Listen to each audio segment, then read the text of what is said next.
We're recording. It's very good to see all of you for our weekly webinar. Thank you for joining. Few bookkeeping items. All of the resources that we mentioned on this webinar, we will put up a link to both in chat. When we send out the replay from this webinar, we will include them, whether it's the employment letters that I'm going to go through today. All of the resources that we share.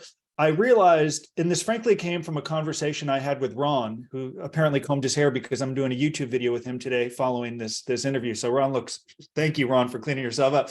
When I had dinner with Ron a few weeks ago in Atlanta, he said, love the webinars, but sometimes you've covered a few of the same things a few different times. And my thoughts were, that's true, but there's also some new subjects we should be covering. And we're going to do that today. We've covered extensively. And by the way, Paul's home from prison, Scott's home from prison. I want this to be a collaboration. So like if I miss something, I'd like you to chime in, raise the hand, put it in chat, and then we'll call on you. But we've covered extensively what to do before going to prison, what to do while in prison. And over the years, I compiled a checklist kind of like what not to do. And I've added them up. And everything that I'm going to go through on this don't do in prison has happened. So I want to go through it with all of you because, of course, it's hard to be productive in prison if you're making bad choices and getting into trouble. Then last week, I had mentioned that Scott Laney received a call from someone who was aghast that their job in the halfway house wasn't approved. They were not returning to the same company. It was a new company. They only had one opportunity lined up, we would suggest you have several opportunities lined up just in case some fall through. And this person was really distraught that the job wasn't approved, and he defaulted to, I kind of wish I was back in prison running around that track. I'd have more freedom than I do in the halfway house. So we kind of got an idea of what that letter looked like. And then we're going to go through his letter. I removed some identifying information. And then I'm actually going to share with you the letter that I worked on with my close friend, Sam Pompeo in Calabasas. That my job was approved in about 3 seconds. And when you look at the letter, you'll get an understanding of why my probation officer in the halfway house approved the job in about 3 seconds. Okay. We want you to go to the halfway house and have your job approved. If not, more struggle could be coming. Before we transition to Paul, Scott Seek, unmute yourself, please. Welcome. Scott, I know you were sentenced to 36 months in prison. Can you give us a quick summary of where you went and some of the quick ups and downs of the journey? And by the way, welcome home. Thank you. Yes, my name is Scott. I was 36 month sentence. I served 15. I'm out on CARES Act, home confinement, bracelet and all, which is another subject matter for many of us. And I served at Coleman Camp, which is outside of Orlando, Florida.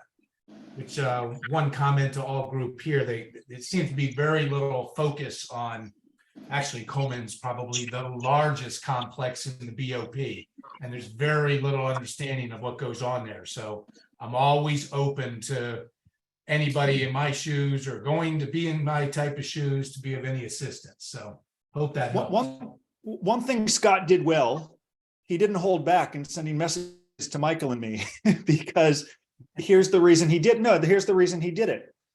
Michael went to prison in 1987 and spoke at length about how long it has taken for prison reform. So to Michael, it's been massive because there was nothing for so long. But for someone like me who served a short sentence, or other people who just come into the system, that while there's reform, it might not move fast enough. And something that frustrated Scott and many of you is we would hear about a policy like the First Step Act or something should be implemented. We would write about what we're hearing. And then Scott would send a message that said, I'm hearing conflicting information. Scott, talk about that frustration of there being a policy, but your case manager may say, I don't want to hear about this policy. And I don't know the makeup of the 50-some people in this chat room. So I'm just going to assume nobody's been where I've been, just for. Some have been to prison, some are home, most are going. Okay. So what I found here, especially with things like the First Step Act, which is an evolving, changing policy statement, okay? The BOP has made a lot of mistakes in the 4 years that they've tried to implement it.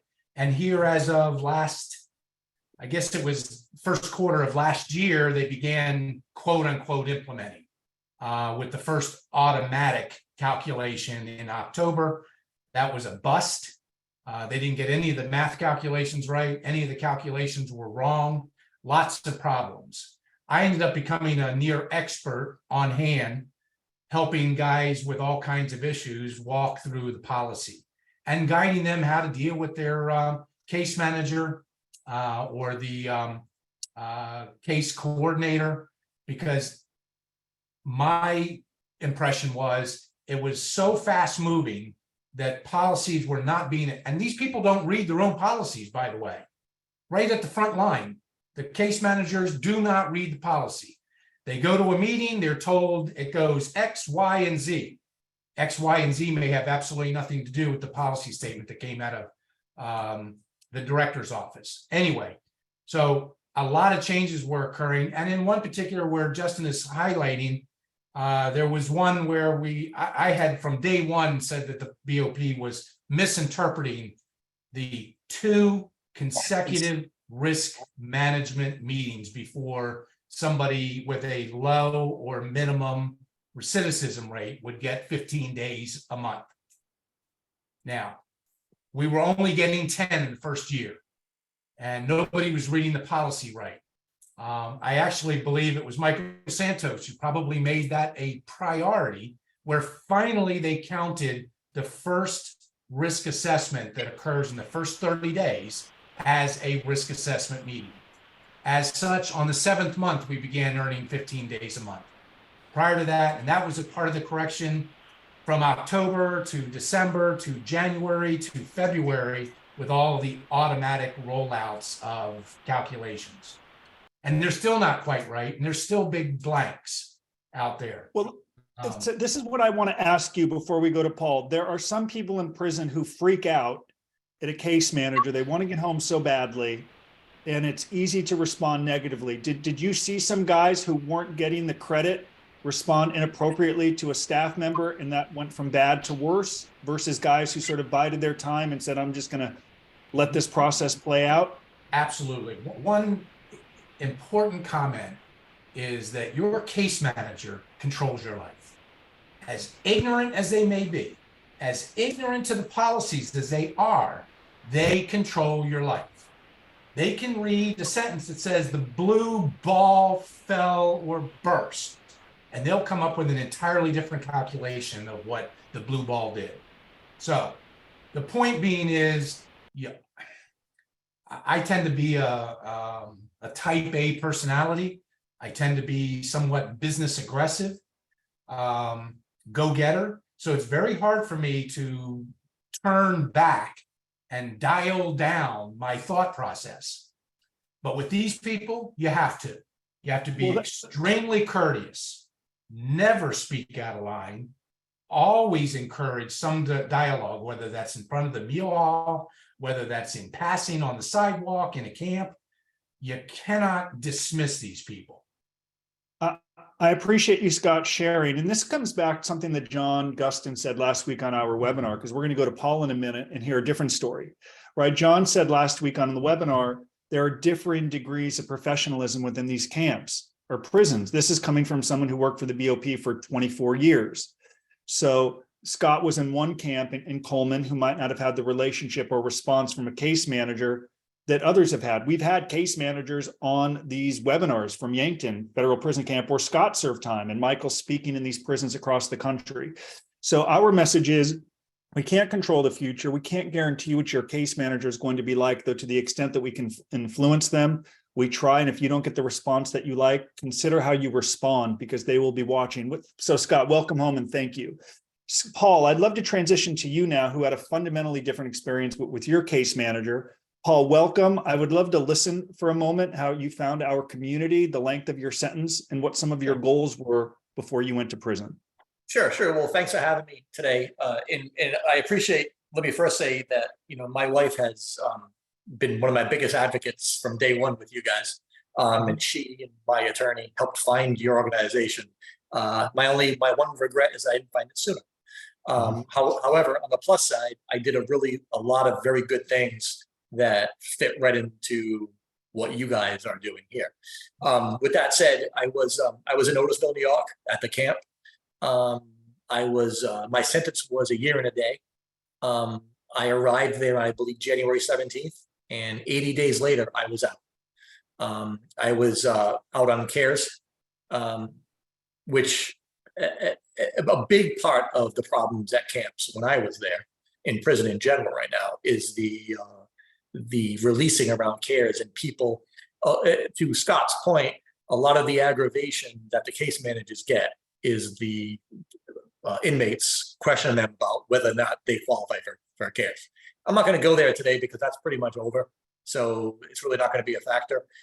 However, my experience with my case manager from the very first start, and even in my life in general, ex-military person, the level of respect you show to people in charge of you is very important.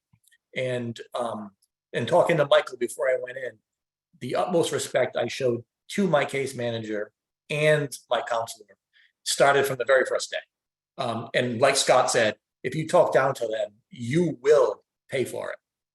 You won't get attention. You won't get your questions answered. They won't come after you, but they won't make you a priority. And I made a point of only bothering her with questions she asked me about, and only gave her the information she asked. I did, and I mentioned this to you the other day, I did come in with a pre-release plan. So in my original intake meeting, after she was done going through everything, I asked her if I could provide her with my pre-release plan. And she was ecstatic. Big smile, asked me a ton of questions about it, started going through it, took the staple out of it, started breaking it apart, putting pieces in my folder.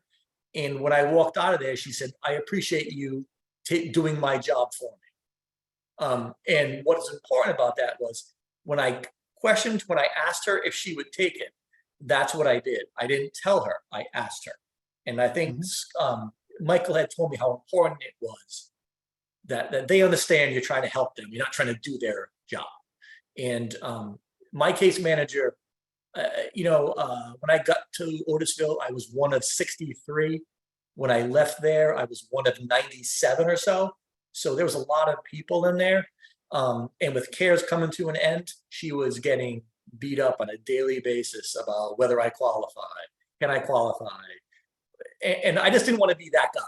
And I think by the way I treated her with the respect, it helped me understand the system. And I think she truly respected that. And I think it made my time there easy. Let me go back to the beginning for a moment, Paul. When you originally reached out and spoke with Scott Laney, I know you had questions around prison. I know Amy was on that call as well. And this is not a sales call. Everything we give away is for free. Of course, some people will work with us, the white collar advice. I'm sharing this and want to hear from Paul so we can redirect your thinking. There are people that are scared about prison. They think there's violence. They think it's going to be boring. They're worried about things like, should I buy Pepsi or Coca-Cola in the commissary? It's an utter waste of time. We want to prioritize and we want you to go in the right direction. So when you scheduled a call and spoke with Scott Laney, had you ever heard of the release plan? What was the intention when you spoke with him? Like, what did you want? Yeah, so actually, my wife was instrumental in the whole conversation. She started with Scott, talking to him. And I'll be honest with you, shame on me, Justin, but when I got sentenced, I had 2 months to be home before I went in. I had given up. I'm like, I'm going to do my sentence. I'm going to do my time, and I'm going to get the hell, put this behind me. And my wife's like, no, you need to know what you're getting into. I'm like, it doesn't matter. I'm just going to go there and do my time. Thank God, Amy and Scott pressed me into interviewing and talking to Michael, because just that alone made my time. There were so many things I didn't know about, and even though it's only a camp, and there is a difference between camp and prison, and I'm sure anyone who's been in a camp will tell you, I was so much more prepared. And the pre-release plan that I knew nothing about until I talked to Scott and actually talked to my wife, and they walked me through it. It wasn't done on my own. We spent a lot of time on it, but it set me up for where I'm at today. And although I'm on home confinement and I don't have a bracelet yet because they haven't got to me yet. They're going to get to me probably next week before I get that. But at least I have a lot of things lined up. I had a job set up already. On my pre-release plan, I already had a job set up to go out to. I own my own business. That's a whole nother conversation. And part of my sentence was my business. So I'll deal with that later. But I have another job to go to. These are a lot of things that I had set up that hadn't I not talked to Scott, to Michael, to Justin, man, I would be behind the 8 ball right now.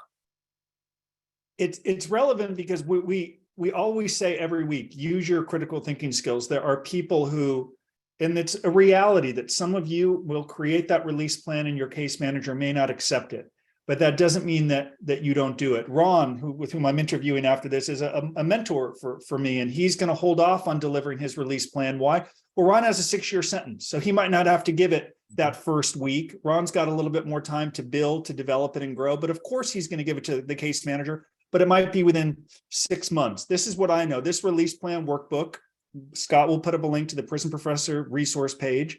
Whether you get the book and do it on your own or you work with our team, release plans in the coming months will be ubiquitous. It will be, the word release plan will be as common as commissary. It will be as common as Unicor.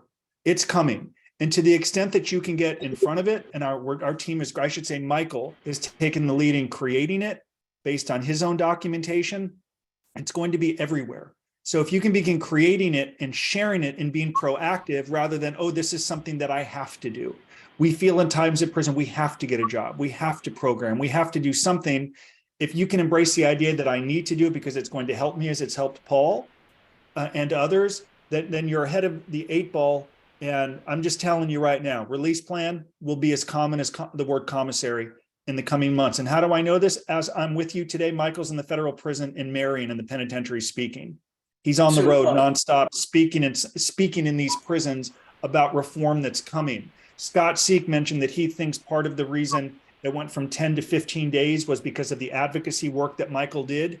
I agree with that. And people within the BOP would say that. Think about how many hundreds of thousands of people in prison will benefit as a result of that lobbying. But that's why Michael's on the road 20 hours a day speaking in prisons and doing this policy work. It matters. Paul, I want to come back to you for just a few more minutes. There are some people, unfortunately, whose case manager dismisses the release plan.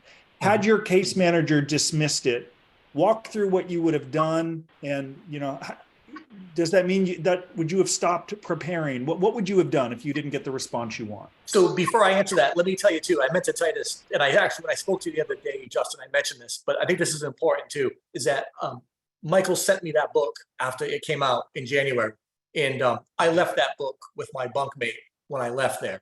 And just so you guys know how important it was, my case manager talked about my pre-release plan to other inmates in their intake meeting, to the point where I had inmates coming up to me, asking me if I could help them, or if I had a copy of my plan, because they were told about how important it was to getting out. And these were all kinds of, whether they were a doctor or a 22-year-old kid who's there on drugs. It didn't matter. She made it important. She made it known that it was an important part of getting out. So this case manager is actually looking at the policy saying, this is going to be part of getting out soon. Okay. To answer your question, Justin, I wouldn't have given up. I just think that every case manager has business hours outside of meetings. I would take advantage of those. But when you go into her, mine happened to be a female, when you do meet with her, be prepared. That's the most important thing. Don't come in there and beat around the bush or talk about something that's not important. She has 100 people, and she'll make that clear. I don't have time to talk to you about how your family's doing. Prison's tough. It's going to be, go in there, have your questions, have them pointed, be respectful, list them. Because every time I talked to her, I always went in there with my questions written down. And that's the other thing too. Write everything down. Every time I met with her, I brought my book in and I wrote all our conversations down. I dated it, timed it, everything that we said. It's important because you want to create a timeline as well. In this way too, if she tells you something, you can write it down. It helps you follow the process, because the process is a lot different based on how good the case manager is to you. But yes, to answer your point, Scott, I wouldn't have stopped. I think she was helpful, but I had people I was friendly with in there that she was not helpful with. But they all had one thing in common. They were new and they weren't letting time pass. And 2, they were abrasive. They didn't respect her. And that came across with her. And that is, it's definitely a big part of it about them on this, you showing them respect, whether or not you want to or not, doesn't matter. They deserve the respect if you want answers. I appreciate you sharing your story, Paul, and we are going to come back to you. And I want to call on, I see Mark and Lisa, but before that, I want to address something that Scott commented on. I never heard mention of a release plan of any sort except via you and Michael. Never in 15 months. It was a topic of either inmates or case managers. That's right. I can tell you it's coming. I can tell you there are people within the BOP that would tell you the First Step Act in part passed the idea of incentivizing excellence because of what Michael Santos began to write in 2008 when I was alongside him in federal prison. He wrote this book in 6 weeks by hand, 150,000 words from prison. I saw it. It was amazing. The whole premise of this book, if you don't have time to read it, follows incentivizing excellence, that rather than allowing prisoners to watch TV all day and let those prisoners get treated the same as someone who educates themselves all day, perhaps there should be a path to incentivize excellence. The First Step Act, in our opinion, is premised in Earning Freedom that Michael wrote a decade before it was passed. That's the same reason now everyone hears about the First Step Act. It's everywhere, but nobody heard about it in 2008 because they didn't care if you watched the Kardashians all day or studied. That's changing, Scott.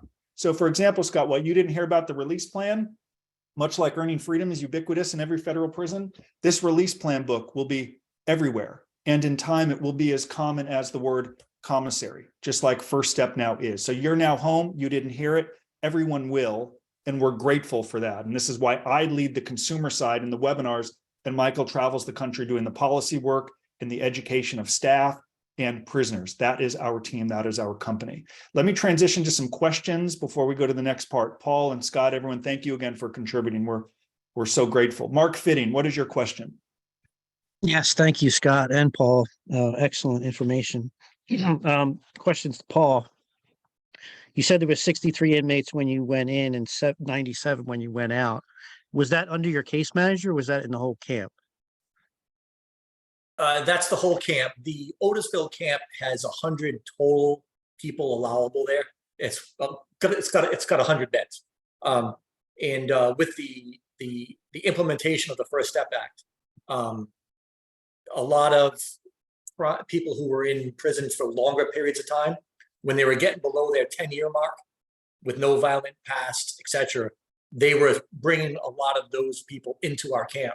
So I think if you look at historically speaking, that camp probably only had 50 to 60 people in it at all time.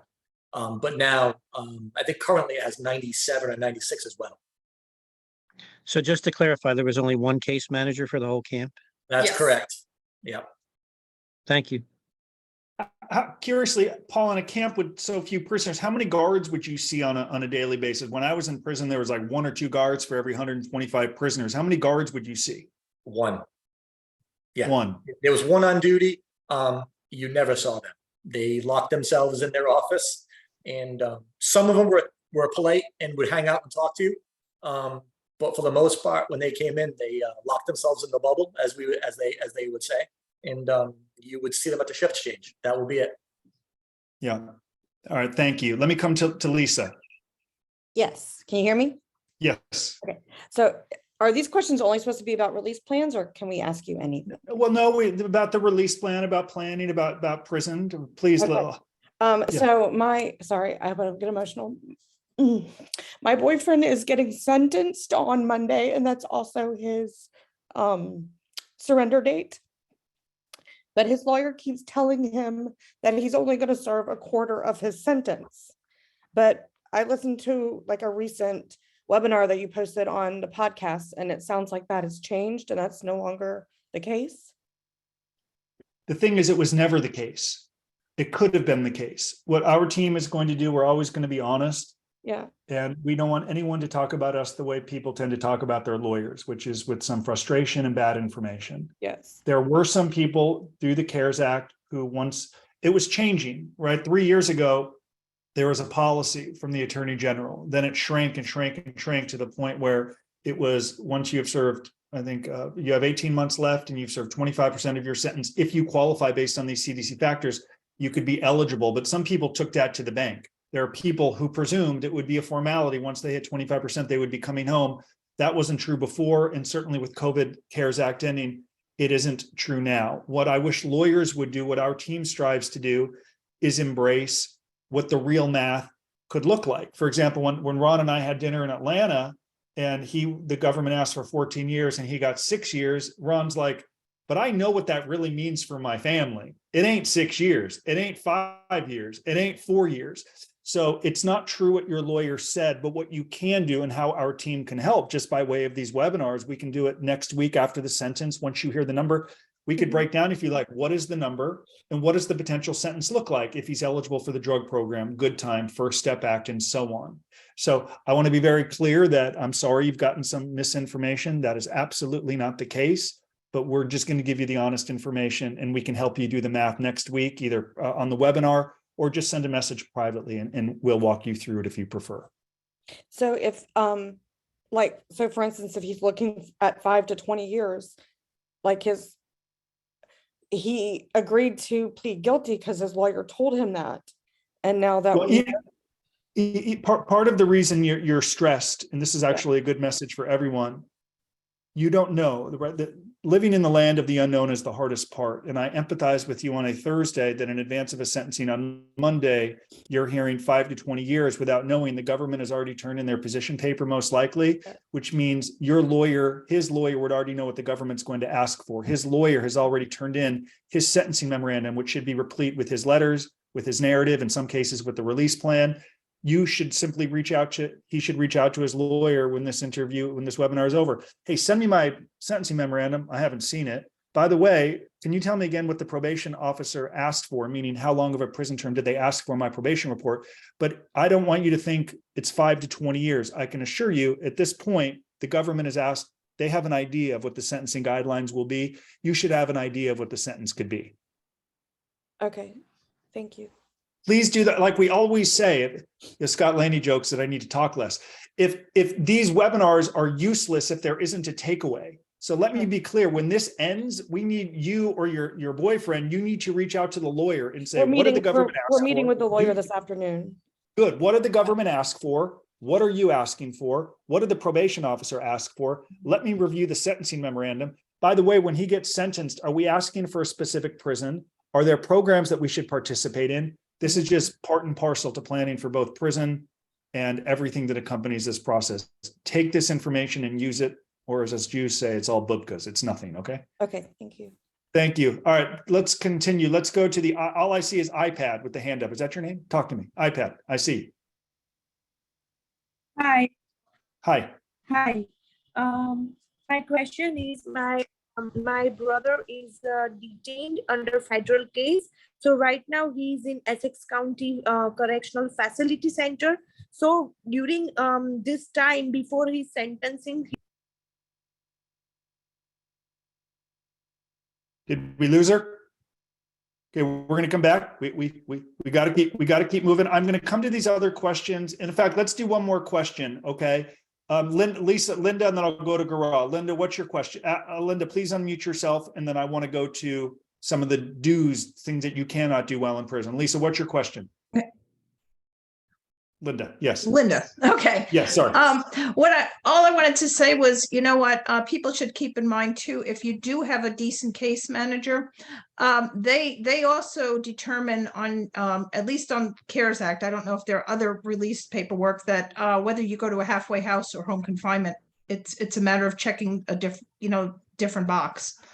So it's really important to keep that in mind too when you're talking to your case manager.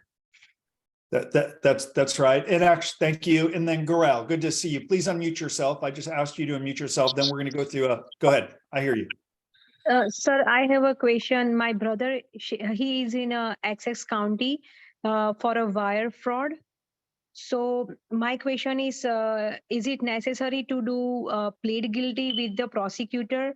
If he rejected, can prosecutor force him to do a plead guilty sign before they go judge, or prosecutor can prosecutor can do force to my brother to do sign? So let me be clear. I'm not a lawyer. I'm not going to give you advice, though. The prosecutor is not going to force a defendant to do anything. If the prisoner chooses not to accept the plea agreement, he has a constitutional right to go to trial.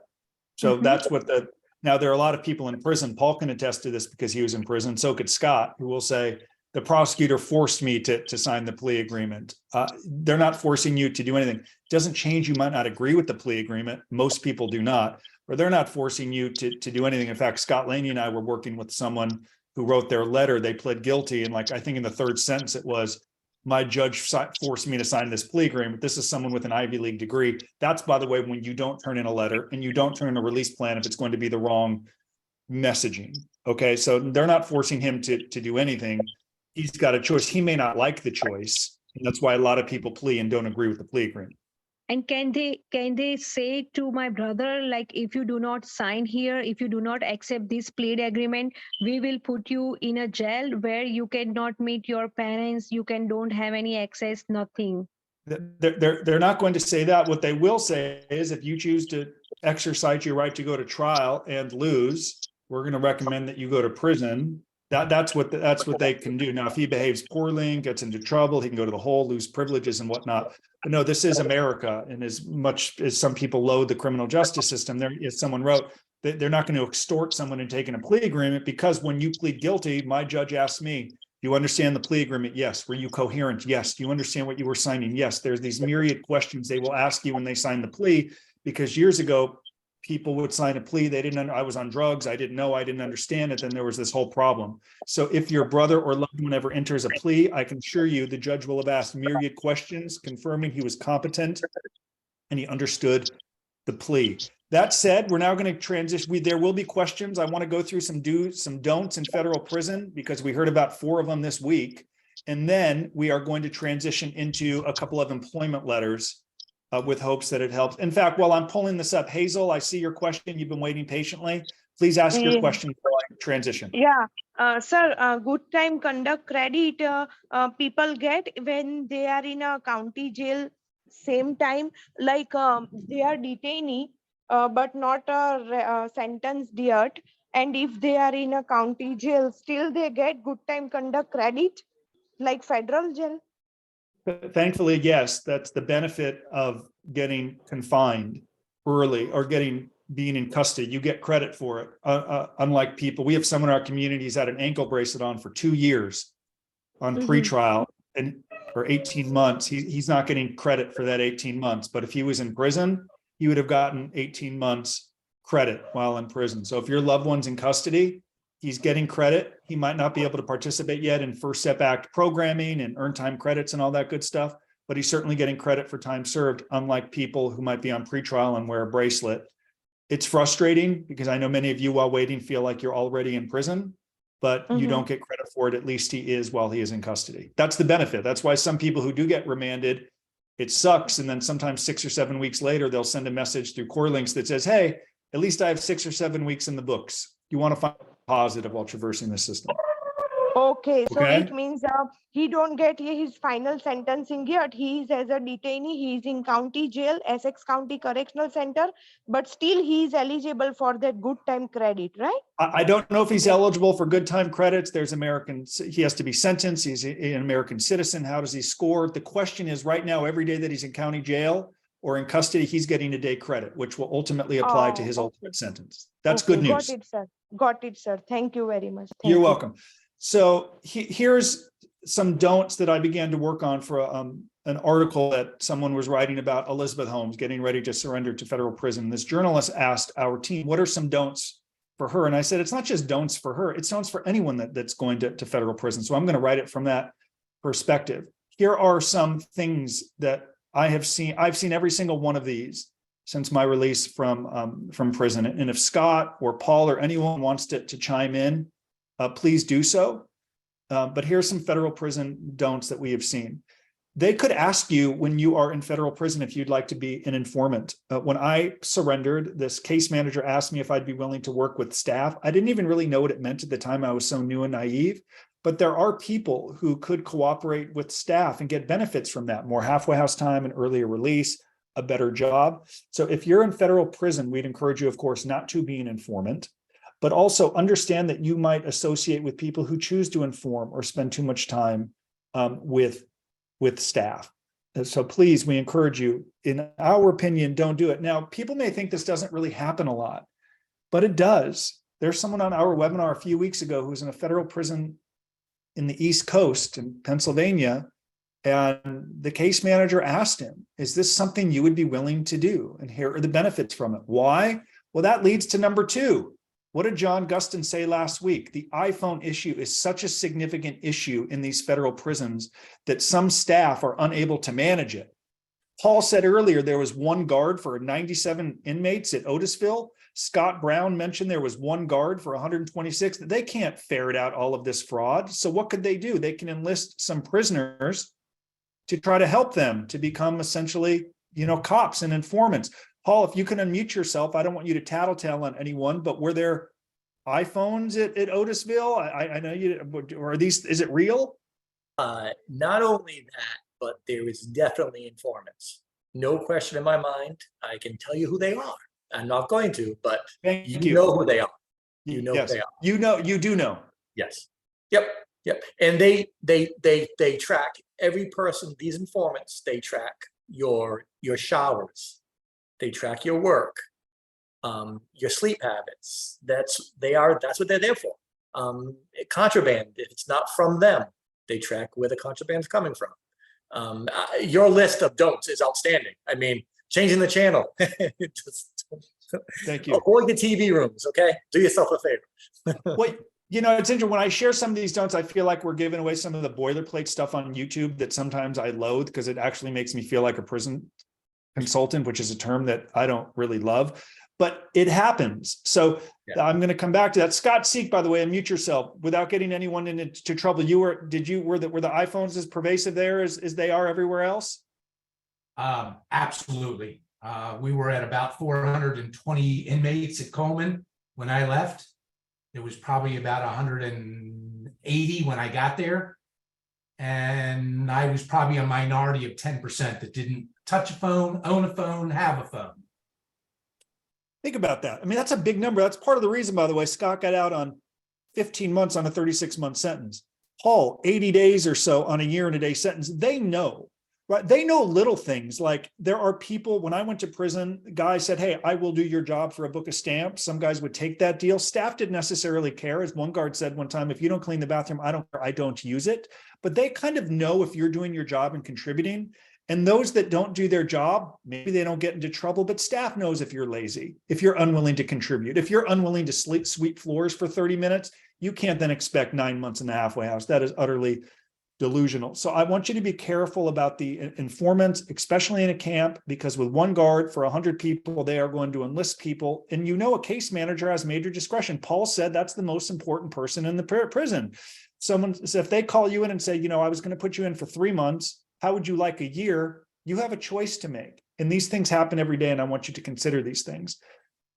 Gambling, of course, there are people playing dominoes, there are big games, but even betting on the Super Bowl and NBA playoffs can lead to problem. In fact, when I met Michael Santos in prison, he said that the best advice I can give you as you get here is never gamble. It just leads to tons and tons of trouble.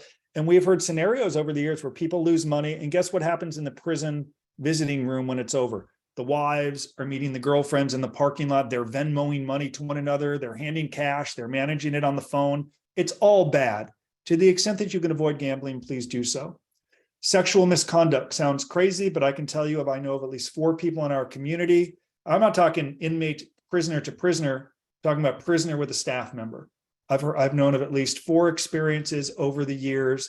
And incredibly, of the 4, none of them have led to new charges or sexual allegations, because thankfully it was disclosed that it was consensual. But still, that is massive, massive risk, and these things happen. Continuing on, and I want to do this for 5 or 6 more minutes, then we're going to go to these letters. Talk to the guards or mock guards during the count or make loud noises after the count. It's true, some guards can be challenged to do the count correctly. They may do this 2 or 3 times. Some prisoners get upset standing up. But we'd encourage you to avoid mocking the guards or making noises during the count. Of course, we'd encourage you to not engage in the prison hustle. I know many do. In a prior video, I have said, if the speed limit's 55 miles an hour, there are some prison hustles that are 60, 65. There are some prison hustles that are 100 miles an hour. understand the risk associated with engaging in the hustle. We'd encourage you not to complain because families is listening and other prisoners are listening. I saw 2 fights in federal prison. One was because a new short-term prisoner was complaining about the length of his sentence to a longtime prisoner. And they know likely when like white collar guy complains about 18 months when the guy's serving 10 years for a mandatory minimum sentence. They know like, okay, keep these things in mind. Forget all phone calls are recorded. This is especially important for people who are going like through the drug program. If you say to the drug coordinator, this program is fantastic. Well, Scott Laney, let's jump in for a moment. If you're telling the drug coordinator this program's fantastic and you send a message home that doesn't align, what's the consequence that could follow, considering they do read emails and listen to phone calls? There was someone in RDAP at the facility I was at who complained about the program on the phone and was having conversations with his family that were counterproductive to the skills that we were learning to use. And they removed him from the program. So this was someone on a very short sentence who would have finished RDAP and went home. And because of that one phone conversation, he ended up spending more than twice as long in prison as he needed to. And it's important. They're all recorded and they're listening to you. Scott, isn't there a confidentiality component to RDAP where you're not supposed to talk about it or share that? Specifically in regards to the confidentiality, you cannot talk with other inmates or anyone outside of the program regarding other people's personal matters that you discuss in your process or your therapy group. You can discuss the program as a whole and what you're learning, but I could not say, Justin shared this with me today. Would you believe that? That's the confidentiality part. And along those rules, people have been removed from the program for that. So all it takes in prison is one conversation to completely derail all of your progress. Matt, years ago when Craig Carton was at Lewisburg, he shared a story with me about someone was in visitation. And, you can communicate in visitation with other people. And in visitation, this prisoner went up to another husband and his wife said, "Oh, nice to meet you. I've heard great things about you. Joe and I are on RDAP together." And the wife had no idea that he was in this program for religious reasons. And it was a whole problem. And they removed him. They didn't kick him out, but they set him back and he had to start over. Right. So that comes, he's like, I wasn't supposed to say anything. I was just having a conversation. So I'll never forget Craig sharing that story with me at Lewisburg. Did you see similar stories, Matt? Absolutely. It's rule number 1. It's the one that carries the most weight and it's followed by everyone from the case managers and DTSs down to the other inmates. And, you said before, don't gamble. You don't want to owe anyone anything and everyone's listening. That carries over to RDAP as well. People would love to hear one of their peers talking out of school, so they have something over them. So it's imperative to keep it to yourself. Thank you. So again, we talked about be careful who you talk to, prisoners looking for credit. Don't forget what we teach our kids in kindergarten: no cutting in lines, say thank you, no stealing, no blaming. This happened to me with Michael Santos in federal prison. I'll never forget it. He actually brought me the book and highlighted where in the book this quote was. I'll never forget it. I'd been in jail for about 2 weeks. Michael was in for about 22 years. Then I think I offered him some prison advice, which he didn't appreciate. And he took me to the library, and there was this great book called Atlas Shrugged, written by Ayn Rand. And on page 1182, Michael introduced me to this quote: "It is not advisable to venture unsolicited opinions. You should spare yourself the embarrassing discovery of their exact value to your listener." In other words, don't surrender to prison and begin giving unsolicited advice to people. Now, we have many people teaching classes in prison. And if people sign up for your class, that's when you teach. That's when you offer advice. But don't offer advice to people. It can be emasculating. They didn't ask. They don't appreciate it. Don't do it. Continuing on, don't make assumptions about another prisoner, their case, their crime, what they're like. Don't borrow medications. I did this one time. I had terrible insomnia and I took a medication to help me sleep and I felt like a walking zombie. And frankly, had I been given a random drug test, of which I took 2, if I was given it the next day, I would have failed. And my whole plan would have been derailed. There are people that go to mail call. They're supposed to pill call. They're supposed to take the pill. They don't. They keep it in their mouth. They take it upstairs and they trade, they sell, they use it for whatever reasons. You can borrow a granola bar and repay it. Don't do that with medications. Changing the TV channel. One time I changed it from basketball to golf. I thought I was going to get jumped. Wasn't a smart move. Golf apparently is not as popular in prison as I had hoped. There are people who are in prison on an appeal and they hope they're going to win. And of course you're going to win. The problem is when you don't win, the reality of the prison term sets in, and it's truly devastating. Wouldn't encourage you to discuss politics. I heard of a few fights during COVID and whatnot. We'd encourage you to avoid that. And of course, as we like to say, don't give up hope. This list could go on for days and days and days and days. Is there anything that jumps out that I missed? Any obvious don'ts that you think I didn't cover before I move to the last part of our webinar? Anything, Scott? Anything I missed? Talk to me. I think that sounds good. Scott Seek, anything I missed? For everybody going ready to go in, many of us executed a 5K agreement, which is a sentence reduction based on cooperation. There are dozens of reasons why one might cooperate with the prosecutors in white collar cases. However, when you get inside, assume that everybody can read your file. Assume that people do read your file. And halfway house, 1 second. This is Scott. I'm home. It's a live call. Hold on. It's a Thank live you. call. That's the call. That's the call. That was That's the 1.5 seconds. That was fantastic. That's the phone call. So what I wanted to get back to though is the 5K agreements, which is a sentence reduction agreement that often white collar and prosecutors and defense attorneys get involved in. But your fellow inmates inside the camp or the prison or wherever you are, I guarantee you they know everything about you, more so than you know about yourself because they're reading you online. So in my case, I was booted from a TV room because I had a 5K in my file. And how did they find out about that?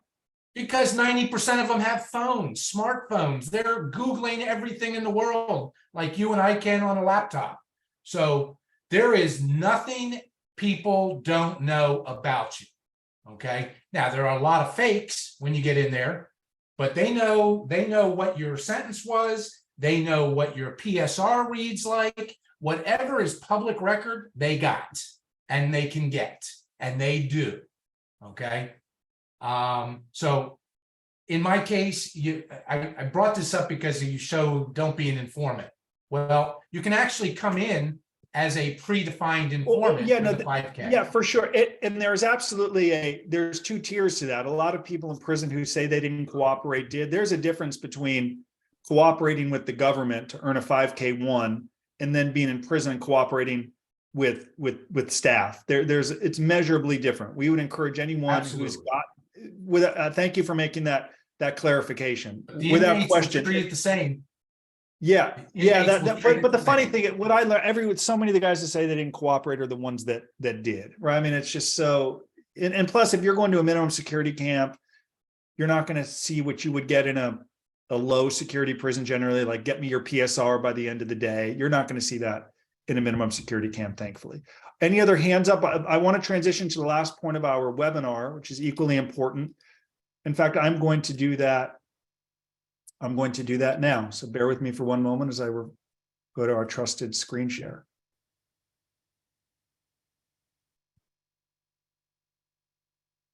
Okay. So when you go to the halfway house, Scott, can you see this okay? Okay. When you go to the halfway house, we would encourage you to have several jobs lined up. And so many people who've had one job lined up, then that friend goes out of business, or they're like, you know what? I don't really want these people calling and showing up all day. Like Scott just received a phone call. I don't really want that, man. I love you. I can't help you. And a lot of people are like, wow, that job fell through. So we would encourage you to have a few job opportunities lined up if, God forbid, one doesn't get approved. Here's an example of a really bad letter that the halfway house and probation officer didn't approve. This is the actual employment letter with a few modifications just to remove some privacy. Imagine this is the employment letter to me from ABC organization. Dear Justin, we are pleased to inform you that we have decided to offer you an employment opportunity with our organization. We are impressed by your education, skills, experience, and passion and believe that you would make a valuable addition to our team. At ABC organization, you will have the following responsibilities. In this role, you will be responsible for, and this is where the letter began to go bad. You're going to be managing a team of people. Responsibility 2, you will be expected to complete this task from 9 to 5. You may be out of the office and so on. Another responsibility, you're going to be required to lead this weekly meeting from Friday to whatever it is. All of these massive responsibilities under the idea that the more responsibility, the more impressive, the easier it would be to get approved. Then we believe that you have the skills and experience necessary to excel in this role and make a positive impact on our organization. We are confident that you will be able to take on these responsibilities and contribute to the success of ABC organization. We would like to discuss the details of this employment offer with you in person. Please let us know your availability for a meeting at your earliest convenience. We look forward to working with you. Can anyone jump in, and besides the obvious reason that it was just too many responsibilities, can someone articulate why they turned down this job, offer insights on why it was turned down? Yes, Linda? Unmute Unmute. yourself. It looks fake. It looks like somebody's just telling them what they want to hear, but it's not a real job offer. That would be. I'm going to give you the main reason, but that there's some truth to that. Looks very generic, looks very like an assistant spent 3 seconds putting it together, and make up kind of these, or not make up, these are the responsibilities. Can anyone else offer why the main problem with the letter? I would say that the timing requires the person to be, you said about they're kind of like on call or whatever. And since you're, basically beholden to the halfway house or on home confinement to phone calls or whatever, you have to be where you say you're going to be, and you can't be making appointments and all that kind of stuff that they were asking them to do. That matters. I'm going to tell you the main reason. It doesn't say the dude went to jail. It doesn't say that he's aware that he just got released from federal prison. It doesn't mention who his primary point of contact is going to be. It doesn't mention that he's aware of the person's circumstances.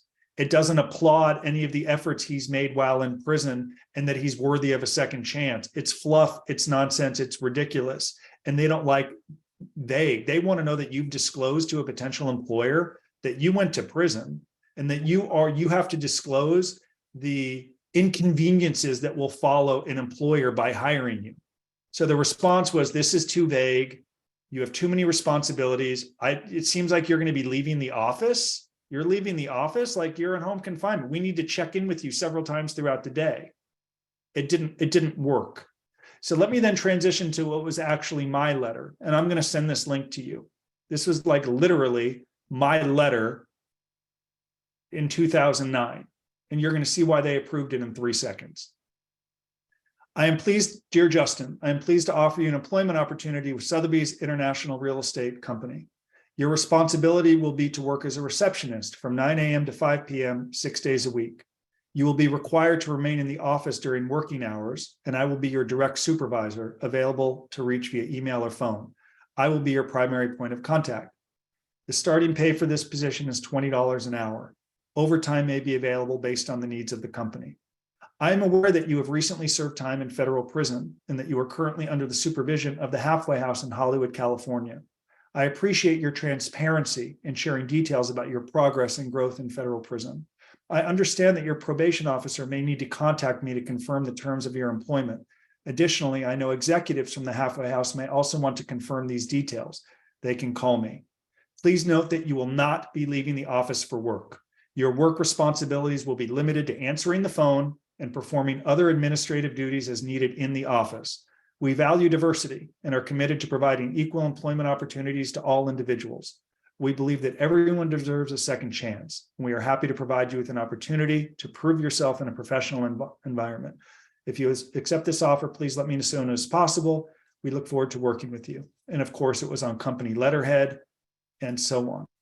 Approved in 3 seconds. What do we have there? What I'm going to earn. I disclosed that I went to prison. My supervisor acknowledged that he would be my primary point of contact and would be available to take phone calls 6 days a week from 9 to 5. Understand the difference? Any questions? Steve, Gina, I saw your hand go up. Yes, unmute yourself, please.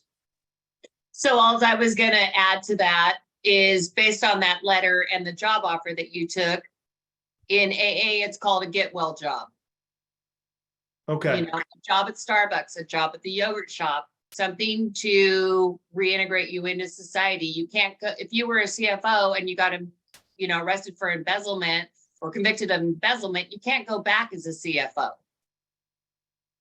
Right, that's right. And that comes down to proper planning. We have had people in our community.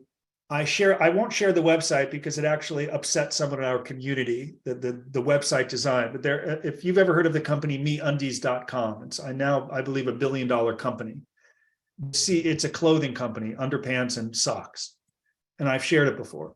The CEO went to prison for a year and a day, but while he was in custody, he made some changes to his business. He appointed new people at the top. So when he came home, he essentially worked for them. And that was the correct messaging that we worked on. It wasn't on the CFO or CEO. It was, I'm returning to this role. It's been restructured. He got approved. So you're right, Gina. He's not returning to the CFO or CEO role, at least for the time being. You have to understand, you're just trying to get your job approved through when you're in the halfway house. I picked up phones for a few months from 9 to 5. But what was I doing while I was picking up phones? I was starting to write blogs that many of you have read or continue to write blogs. I was beginning to continue to build the business while I'm waiting for the phone to ring. It was the perfect job.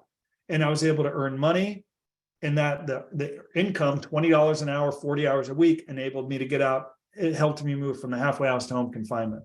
So I'll send you these letters, but don't try to impress them with all of your massive responsibilities and your background and sales and leading a team, and you're going to be out of the office.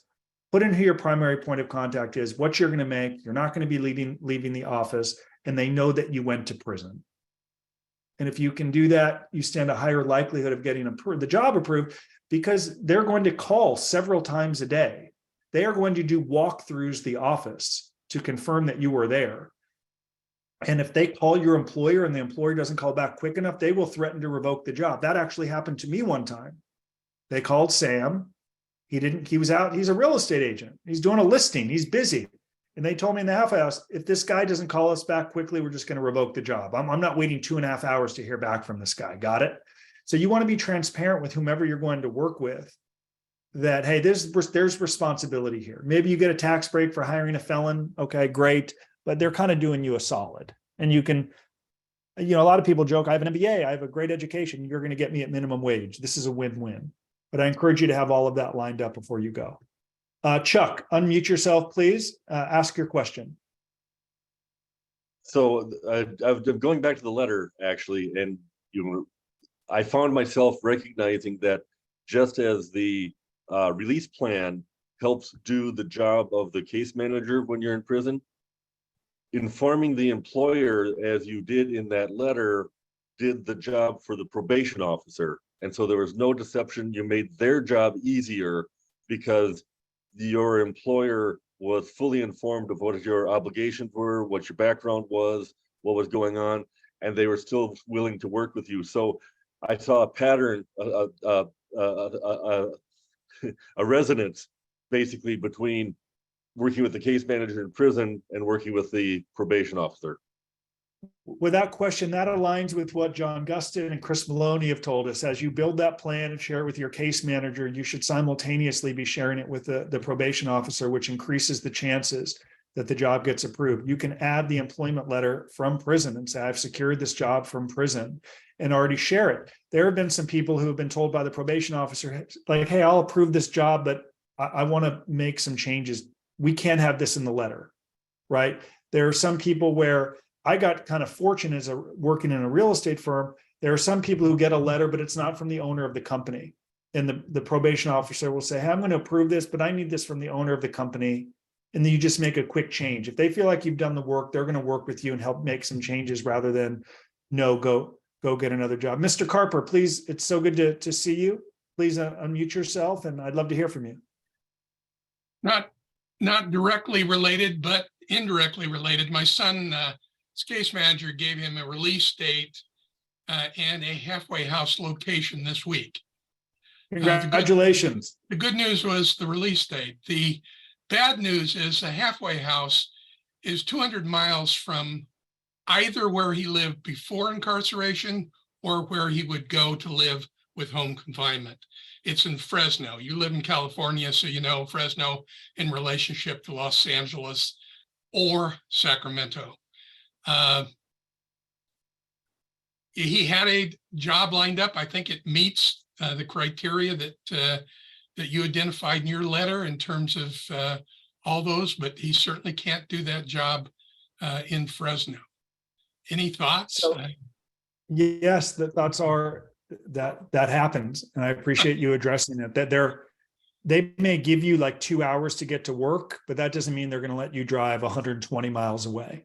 And these issues have popped up where it's essential that that he's lining up other work, that he has other opportunities, because they're not going to let him go there, and reminding him. So he had a 24-month sentence, correct? Correct. So how long is he going to serve on the 24 months? 11 months. That's a good outcome. So he's going to have some time in the halfway house. So he's got to share it. Scott Donald's son writes a phenomenal newsletter every week. I've shared it on myriad webinars. He needs to continue to share that newsletter with people in his community, with hopes that they'll offer him some work while he's there.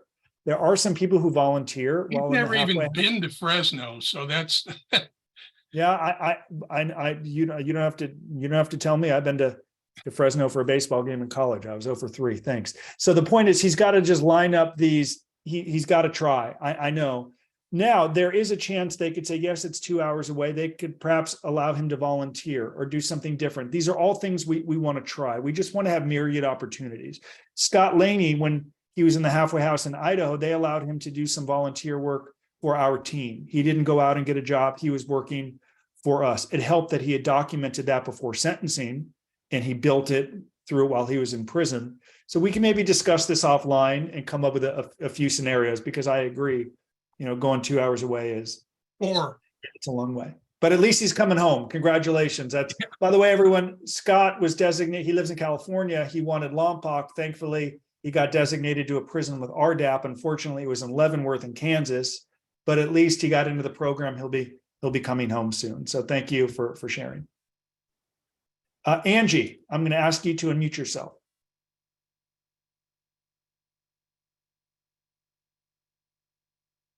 No, Angie. Okay, Steve and Gina, your hand is still up, or have we answered your question? You're done. Gina's over. She just waved us off like my mom does when she's. Sounds good. Okay. Let's see. I see some questions coming in. I want to address some of these. Let's see. Well, we've had a lot of questions today. Being a truck driver by trade in Lock Home Daily, would it be harder to get approved for this job, as I will obviously be out driving? Yes, keep in mind there are two different jobs. There's a chance they might not approve you being out all day, where they can't track you down or see you. It doesn't mean you don't try, but you would most likely be able to do that on probation, but perhaps while you're in the halfway house, they may not approve it. There's a chance they could. It's a very subjective process, Jesse, and I want you to build a plan that shows why this is your skill set, your license, this is what you want to do. There's a chance they could approve it, but understand frustrations could come. And if not now, definitely it's something that you could do while on probation. I had no contact with my PO until I was on home confinement. That's true. We have someone on pretrial. They talk to their pretrial service officer once in 3 years. When I was on pretrial, I had to call every Monday, visit them once a month. It's different. It's a subjective process. Okay. So if you haven't heard from them, that's fine. Some people, for example, have the ankle bracelet on. I know of some people on home confinement right now that don't. Paul and Scott do. Michael had it on for a year in San Francisco. We just take whatever they come. I have to pay $10,000 per month in restitution. The judge wants me to run my business. The BOP doesn't. Gordon, I don't know where you are in the process. I don't know if you're still on. Gordon, if you can contribute, that was a direct message, but if you want to jump in, I need more details before I can answer. Specific question: if designated to non-RDAP facility but qualified, process to transfer. Yeah, it takes time. You would want to try to get redesignated to a prison that has RDAP. If not, you'd have to fill out want to get into the drug program at that prison, and they get transferred. Typically, they don't want you to transfer for 12 or 18 months through administrative remedy. Though if you get into the program, there's a chance they could transfer you sooner. But the first thing you're going to want to do is get accepted into RDAP at that facility. That makes life measurably easier. To the question, Gordon, if you're on home confinement, yeah, right now they might not want you working for your business while you're on home confinement, especially if it had to deal with the offense, but on probation, it's measurably different. I couldn't do what I did in the half. My eventual job, I couldn't do in the halfway house, but I could do it day one when I started probation. And my probation officer told me that. Just wait till you start probation. You can do it. Don't do it now. In fact, he told me, because he read my blog and book, you cannot take any consulting money. You cannot. Why? Because I had a job approved $20 an hour at Sotheby's. So I just did free prison consulting for the 3 months I was in the halfway house. People offered to pay me. It was PayPal back then, no Venmo. Don't send me money. I don't want money. I would meet people on my passes. Some people would try to offer me cash for my time. I don't want your cash. Keep it. Okay. So understand, while you were in the halfway house, you are still confined. But everything changes when you're on probation, presuming you've built up the plan and they approve the work. Okay. Scott C. got the next question on home confinement. Are we still earning FSA credits? That seems to come up a lot. Scott, we're going to get more clarity on that. Michael's going to get more clarity. And then I look forward to an ensuing back and forth with you and Michael that I enjoy like a good movie. I have some popcorn for that. So we'll address that. Let me get some clarity on that. Any other question? Someone said transferring to an RDAP facility does not guarantee you will get into the program. That's true. I mean, there are people that have gone from Lompoc that doesn't have the drug program to Sheridan that does, and they didn't get into the drug program for myriad reasons. That's exactly correct.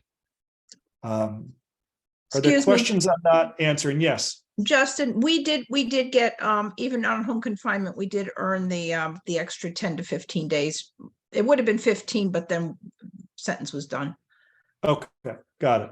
Thank you. So, and that was automatic, in March.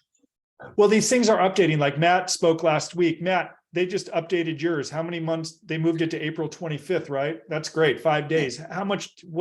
How long did that update take, and how much was it? So the last update I got, the last change went from August to now to April. Oh, I was and that's fine. I basically got everything I was owed, which is a godsend. The time before was at, I think, January. I received some time. So January I got some time off, and then 2 weeks ago, and now I'm done. Got it. That's excellent. Yeah, Scott, Matt's going to be a free man in just a few days. Mr. Glassner, I see your hand up. I asked you to unmute yourself. There we go. Hey, how are you, Justin? So what effect does age have on jobs after you come out? And I'm 69, and the judge didn't put any prohibition on, my going back to my old firm, which I founded. And we're going to be actually having all of the websites up and running, everything, business as usual. But then on the other hand, am I going to be going to a halfway house at 69 and then being told to go out and, work at something because I also have health issues, versus being able to go back and do something that I'm really good at and there's no prohibition on. So John Gustin mentioned last week that you don't have, if it's not a requirement that you work, though they do want to see the plan of what you would be doing during the day. So if that's volunteering, that's one thing. That's something you want to try to build into your plan. If it's volunteering for us from home, some people have done that. Scott Brown, who's in our community, Scott Brown and Scott Laney, and even Matt got permission while on home confinement to do some work with us. Ron someday will do that work. Everyone has different goals, but we want you to build all of this into the plan. So if it's, I want to contribute to this nonprofit organization with my time, you got to build that in so it's not a surprise. If it's, I want to return to this business that my judges approved me to continue, I don't know if I have any fines or restitution. Here's the business. This is my plan. This is how long I've been doing it. This all needs to be in the release plan I know you're working on with our team. And at the end of the day, Frank, if they say to you, you may have some health issues, but you're home and you're healthy enough to work, we want you to look for work. In those instances, we just adjust, which is part of the reason we try to have a job lined up just in case. Like I had lined up sitting in a real estate office 40 hours a week. We want to have every scenario, but that doesn't mean we don't try to have you return to your own business, which is possible. And that doesn't mean we don't set up a potential volunteer opportunity for you. If they don't approve that, you say, I just want to volunteer some time. Here's a letter from the nonprofit. These are going to be my responsibilities and tasks. We want to kind of have all of these scenarios completed.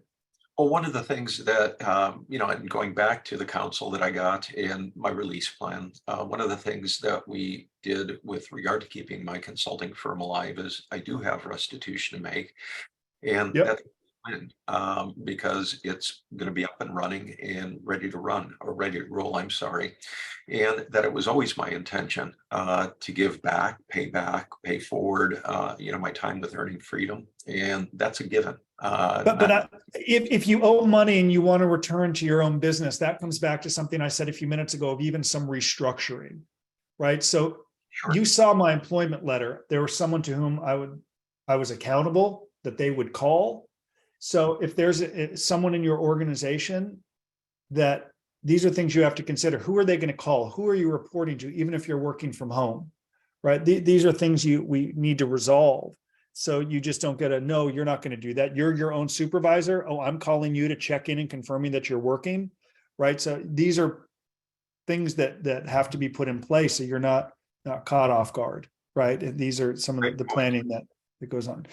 Nicole, I'm going to ask you to unmute yourself. Thank you for waiting patiently and for contributing. What is your question, Nicole, or Nikki Knox? Thank you, Michael. First and foremost, I want to thank everyone, all of you here, because the information that I've gotten from the recordings and from prison professionals, it's been invaluable information. Now, within a week of my family member reaching the institution that she's at, I had the release plan book heading that way to her so that she would have it. And then finding out that, like the way she responded, some of the things that she responded, how she responded in her pre-sentencing investigation, it wasn't a good one. It was okay, but it wasn't detailed enough. And I explained to her through the things that I learned from y'all that, that she had to start documenting the things that she was doing every day and starting to work on her release plan and doing different things like that. Because of the stuff that I've learned from y'all, it's just been very invaluable. Now, she did her first team meeting. The team meeting only consisted of her counselor, her case manager, and it literally took 5 minutes, but they really didn't give her a lot of information, right? And because of the crime that she committed, she doesn't qualify for a lot of different programs. And I believe Scott I was talking to, I explained to him the 10 to 15 days because she committed the crime in DC. And that is the reason why she's now in a federal facility.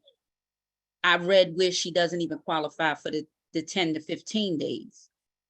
So I'm just wondering, like, is there anything else other than, the different, she's got a job, the other different programs or things she may be able to do to help with her getting additional time, off of her sentence?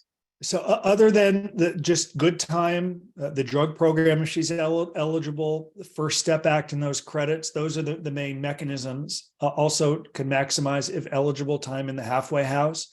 We're hoping that more reform is coming in time that could get people home from prison more quickly. That's what Michael's advocating for. If that includes work furloughs where you leave the prison and then you go back, trying to bring back parole, where literally if you have a 5-year sentence, perhaps after a year, you build your plan, your release plan, and demonstrate to a board why you're worthy of parole. Of course, that was abolished in the 80s.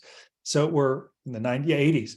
So we're hoping for more change, but right now those are the mechanisms. And thank you for attending the webinars, and please continue to come every week. We're glad you find value in it. Thank you so much. Question, someone asked about, there are many ways to get time off, including good time, RDAP, elderly offender program. I understand how each works, but I'm confused how they can be combined. Can they all be added together? Well, Matt O'Callahan, you can touch to that. You benefited from all of them. For example, can you subtract RDAP and good time and earned time credits and all that stuff? I mean, that's part of the reason you can get such a shorter prison sentence. Talk about that, Matt. Yeah, it's the good old triple dip. I'm gonna name Ron's gonna get the triple dip too. I like the triple dip. no, but without being without joking about it, if you have your head on straight and you act accordingly, there are programs that can help you. Like you said, the Good Time, there's the drug treatment program, and then the FSA that continues to get implemented and improved. So that's great news. So for like on a 51-month sentence, Matt got out in about 17 months. He got the good time credit. He got a full year off for the drug program. Got, I think, 11 months or so in the halfway house, something like that. He got a lot of time in the halfway house. So there's so many benefits. And then when you ask about reduced time on home confinement due to being over 60, yes, if you're 60 or older, you're eligible to serve and you qualify, you're eligible to serve 1/3 of that sentence on home confinement. Though the math shakes out, the prison term needs to be a little longer. For example, like on a 36-month sentence, 1/3 of that is 12 months on home confinement. But with good time, maybe RDAP and other earned step credits, you wouldn't even be in 2 years to benefit from that. So it really benefits those who are older than 60 if you have a much longer sentence. And think of someone like Rajaram, the hedge fund manager from Galleon, who went to prison for 12 years. He was released due to the elderly offender program after like 7 years, where he's serving the last 5 years of his sentence on home confinement. It really kicks in once RDAP, good time, and the earned time credits wouldn't be of real benefit to you. The sentence needs to be a little bit longer. Slick, incredible name. Slick, can you unmute yourself? We'd love to hear your question. How you doing? Can you hear me? Yes, sir. We can hear you. 72-month sentence. I end up doing. All right. I had a 72-month sentence. I end up doing about 20 months. Then I end up getting the CARES Act. So I've been on home confinement now for about actually tomorrow will make 2 years. My question was, I got the first step back credits and everything cut off a year, so I get off in about 5 months from now. I was wondering, any over first step credits that go as probation or home supervised release? I don't believe so, Matt. Is that right? If you have extra credits, they don't contribute to supervised release because it's kind of a different process. Supervised release is different than the BOP. Is that right? It's my understanding that it's apples and bowling balls. Some people will make the case that you get it taken off of that, but I haven't seen that yet. Okay, right. Yeah, that was my question. Congratulations, by the way, on being nearly done. We're so happy for you. Yeah, I appreciate it. Thank you. I'm retired and receive Social Security. Does anyone know if payments are suspended during incarceration? That is a big yes. One of my first clients, by the way, a long time ago, husband passed away. They continued to collect Social Security and the wife continued to cash them. And about 3 years later, they found her, and a grandmother went to Alderson, I think, for 3 months for cashing the husband. Great woman. The first line was, they should have stopped sending me the money. That kind of comes down to the opportunity, right? If they didn't send it to me, I wouldn't have cashed it. I understand, but I'll never forget that. Yes, they absolutely do suspend it. Any other questions? At one point, you see your case manager inside. It varies. You will have a formal team meeting. I saw mine within 3 days because I gave her a visitation list. Some see them the first day, but you're going to see them in the off. They usually have an office inside of the dorm. They have office hours where you can visit with them. Someone said, so I need to bring my release plan on day one. You can. I think it's a good idea. I would say 9 out of 10 people in our community are able to surrender with it. Some are not. Jen Shaw surrendered to Brian with her release plan. They didn't allow her to bring it in, so her husband mailed it. Okay, fine. So, but yes, you heard Paul mention that he could bring it in. So the worst you can do is just mail it to yourself or have someone mail it. Okay. If you're RDAP eligible, anything you can do to get into that program? Well, Matt, if you want to quickly maybe touch on the value of authenticity and documenting the history and all that stuff. Yeah, it's at the heart of it, the program is there to assist you, right? Always be clear that the secondary benefit is the time off your sentence. As Justin said, authenticity goes a long way. speaking to, what got you to cause make your bad decisions or your crimes. And potentially drugs or alcohol were a part of that.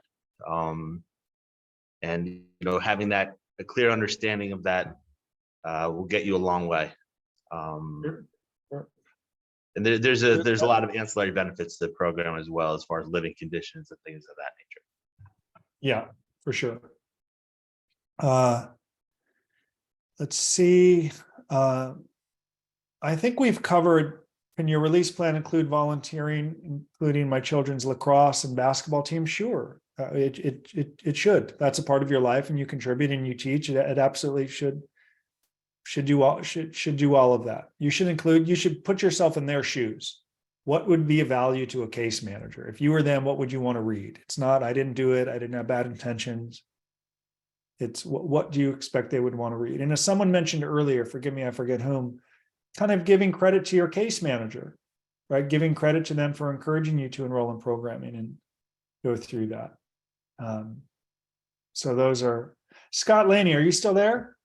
Yes, I am. Was there a halfway house close to you in Idaho? There was one about 20 minutes away, so I sort of lucked in the guard. Got it. Okay. Let's see. Okay, well, okay, I'm just going through here. There's so many questions here. If we haven't answered them, we'll certainly answer them next week. Are there any other hands up? Gina, your hand's still up, but we've answered your question, correct? Or did you have another question? Okay, Steve I and actually Gina. have another question. All right, yes. So going back to the beginning of this, the gentleman, I'm sorry, I sit a little further behind Steve, so we don't read all the names, but mentioned that he's a type A personality, military, talking with his caseworker. A lot of us here on white collar or drugs are type A personalities. When I'm a control and I talk firmly, speak firmly, and with a case manager, when I try to sound kind, I sound condescending. Could he kind of elaborate on that? Because I don't want to come across like I know more than they do, or I'm smarter than you and I did all of this. Or maybe this is something that we could talk about a little bit next week. We can certainly talk about it next week. Scott, if you want to, Scott Seek, if you'd like to chime in under the idea of, former military type A, how did you communicate in a way where you weren't overbearing or condescending? Unmuted there. Am I unmuted? Type A personality, me. Yeah. Rule of thumb for me was avoid as much contact with staff as possible. Okay. When it came time to deal with a case manager, it was in a very subservient role. So I didn't try to be I tried not to talk over them or at them. It was just, I kept my questions very limited. Question 1, 2, and 3. Didn't try to belabor anything. Out on the yard, maybe in a more casual environment, I might stop and talk to a case manager or a unit manager. Any update on XYZ, just very lighthearted. Other than that, the less contact you have with staff, I think the better off you are all the way through your sentence. Do your job, keep your nose clean, don't deal with phones, contraband. And I say contraband, I mean, you're talking about a money racket going on in Coleman. I mean, it's tens of millions of dollars. It's not nickels and dimes. It's tens of millions, because a phone coming into the camp might be worth $300, but going to the medium or the pen, it's 5 or 10 grand. And I guarantee you, the only way for that to happen is to have some involvement with staff. So you have to keep your nose very clean. You can step in trouble without even expecting to. Well, and that comes back to people forming friendships quickly with the wrong people. You get to the camp, hey, let's go for a walk around the track. And you form a friendship with someone who could end up making really bad choices. which is why you want to lay low, learn to say no, do your own thing. That's a very important point that Scott made. You have to be careful with whom you're associated. Just 'cause I'll it looked second like that you. comment, Justin. I also find it very interesting that people that I probably never would have associated with in the private world were actually more endearing when I was in the camp. I mean, people that I would never have typically associated with, whether it be by race, age, socioeconomic, and for whatever reason, I just kept my nose clean and I didn't try and talk about myself or my dogs or my pets or anything. And it was kind of funny. Did I make good friends? No. Did I make acquaintances? Maybe. But again, keeping your nose down. Just Gina, that's right. Gina, coming back to you, I think part of what this process includes is understanding your tendencies. So if your tendency is perhaps to do that, you need to be aware of that when you walk in. And I approached some of I knew I had very little time with them. So I would look at it kind of like a sales process. I have a couple of minutes and then they're going to see that I'm productive during the week. And I figured they would notice. It helped that I had a blog because I knew they were reading the blog. They got a kick out of it. So I would mention to them what I'm doing, but I knew Miss Mickleberry and Miss Oliver, my case manager and counselor, they were reading the blog. They used to tell me. So they could see that I was doing this and doing that. I didn't have to tell them, they were reading it. So these are just really sound strategies. So just understand your tendencies, set yourself up for some disappointment, and recognize if you don't get the answer, if you adjust accordingly and do everything right, they may surprise you. And they're smart, they're watching, they understand even when you don't think, like they know if people aren't doing their jobs and they may be so busy or have so much going on, they're not going to write you up for it, but they know that they know who's working hard and who is not. They know who's watching TV all day and who is not. So it's kind of like a marathon. The beginning's great. The end you celebrate. It's the work in between that really matters. The work that you do every day, we think will set you up for what you get. I've already had my sample 6 days, so yeah. Well, thankfully, it'll be easier wherever you go that camp. right. But yeah, that's where I noticed that I was told that I talked to staff a certain way, but then I had a whole pot of girls that were women that were looking to me for an example, and I want to go into prison as an example, but I don't want to screw myself up by the staff looking at me saying they're going to make me an example. You can only do that if you behave poorly. You go in, you assert your authority, you tell people what to do, you don't want to do your job. We went through the don'ts. You don't follow things like we teach our kids in kindergarten. Don't cut in line, don't yell on the phone, don't be disrespectful, don't change the channel in the TV room, wash your hands after using the restroom. People are watching, right? So if you do that, you're going to be fine. Okay. You're going to be fine. Okay, thank you. Of course. Okay, let's see. After reading your book, I decided to do a blog myself. My wife designed the website. I would email her the blog and she would post on the website every week while I was in prison. Fantastic. Like we tell people, we can do the blog for you and set it up, or you can do it on your own. Regardless, we think it's a really wonderful idea to document that journey. So thank you so much for sharing that with us. In fact, Carl, if you put a link to the website, when I send out the replay for this webinar with all of the resources, I'd like to include a link to the website. Any other questions? Anything we haven't addressed? I see my friend Andy on here. Andy's going to Leavenworth soon. I do have to connect him with Mr. Carper. I will do that. I will do that in the next day or two. I'm behind on that. Andy, I have a call with you in a few minutes, and then Ron, give me like 30 minutes or so and we'll do our thing. Anything else, guys? This has been a great interactive webinar. I love all the engagement. Really grateful. A lot of people. Thank you. Any last takeaways? Anything I've missed?